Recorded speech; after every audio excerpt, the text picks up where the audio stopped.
Halo, assalamualaikum warahmatullahi wabarakatuh. Sekarang hari Jumat, Jumat berkah pagi setengah 8, dan gua akan kasih tahu kalian bagaimana tips dan rahasianya itu kenapa burayak bisa hidup sampai besar, nggak ada kematian. Bukan nggak ada kematian, tapi minim kematian kecuali atas kehendak Allah dan juga seleksi alam. Tapi di luar dua ini, kenapa burayak bisa banyak banget jadinya, gua akan kasih tahu tipsnya. Dari burayak ini usia 3 hari ya, jadi ini udah bisa berenang bebas dan ini udah siap untuk kita tebar. Nah, kita kasih lihat juga ya, ini burayaknya tuh, ini burayaknya tuh udah bisa berenang bebas, udah mecah-mecah. Nah, ini juga sama, ini yang RGG Red Guardian Galaxy tuh udah bisa berenang bebas. Nah, burayaknya udah banyak-banyak yang mecah.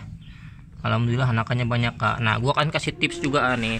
Ini burayak udah usia 3 hari, kita akan tebar di sana. Tapi sebelum kita tebar, nah, yang paling berpengaruh juga kenapa burayak bisa kalian bisa dikit. Nah, yang pertama, kalau misalnya lagi setelah selesai dikawinin, jangan lupa dikasih makan, karena banyak yang ngebreed pas udah diangkat betina langsung ditutup, jantan nggak dikasih makan. Nah, resikonya kalau jantan nggak dikasih makan, dia bisa makan burayak, Kak. Bukan makan burayak, makan telur. Karena kenapa? Karena jantan itu pasti jaga telur sampai penetasan itu dia butuh tenaga. Nah, pasti dia butuh namanya asupan makanan. Jadi kalau misalnya burayak kalian sedikit atau telur kalian yang awalnya banyak setelah diangkat betina pas netesnya dikit, itu pasti dimakan jantan. Nah, jantan itu makan telur itu ada dua penyebab, Pak. Yang satu stres, yang kedua itu makan telur. Kalau misalnya penyebab stres itu jantan bisa berpengaruh pada faktor yang pertama itu dari pengalaman gue ya, jantan itu stres karena sering diliatin. Nah, yang kedua guncangan, pas lagi jaga kayak gini nggak sengaja kita guncang tempatnya dan airnya bergelombang. Nah, itu bisa menyebabkan jantan stres. Yang ketiga, jantan stres itu bisa berpengaruh karena atap bocor. Nah, contohnya yang kemarin, yang 2 minggu lalu gue ngebreed 12 pasang HM. Awalnya semuanya jadi banyak, Kak. Jadi banyak burayaknya netesnya banyak banget, tapi ternyata besoknya habis. Kenapa bisa habis? Nah, atap ini bocor, jadi langsung masuk ke tempat media kawin pakai bak. Jadi jantan itu stres, langsung dihabisin semua telorannya. Nah, itu bisa menyebabkan stres. Jadi banyak faktor. Nah, yang kedua penyebab selain stres apa? Lapar. Nah, lapar ini bisa berpengaruh pada saat jaga telur. Kalian nggak ngasih makan jantan.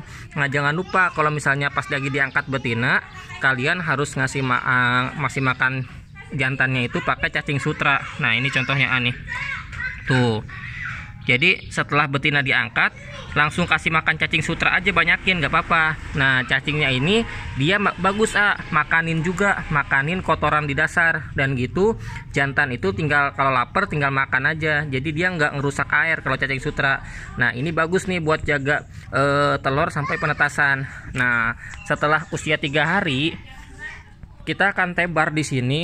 Medianya itu pakai bak. Nah, kenapa ini berpengaruh juga? Nah, kalau misalnya kalian penuangan, gua kasih tahu tipsnya ya.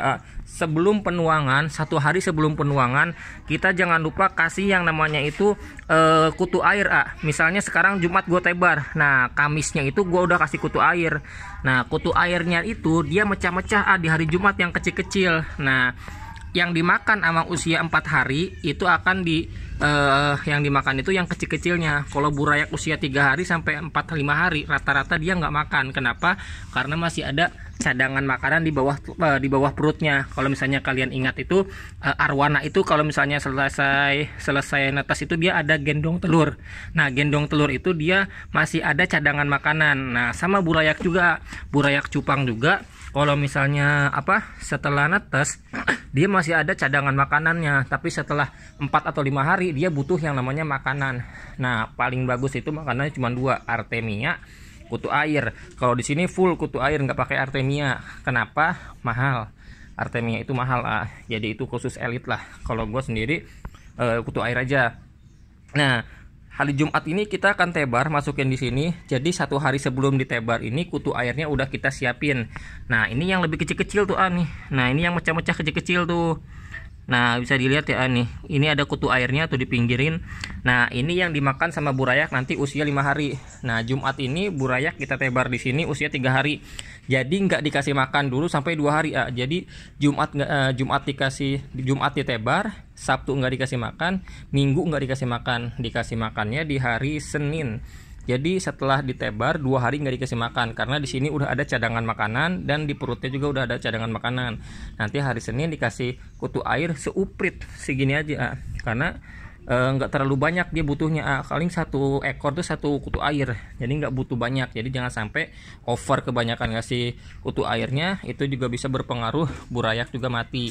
Jadi perawatannya itu gampang sebenarnya. Yang penting kalian ada ketapang, terus ada kutu air. Setelah sebelum dituang itu kalian udah kasih kutu air.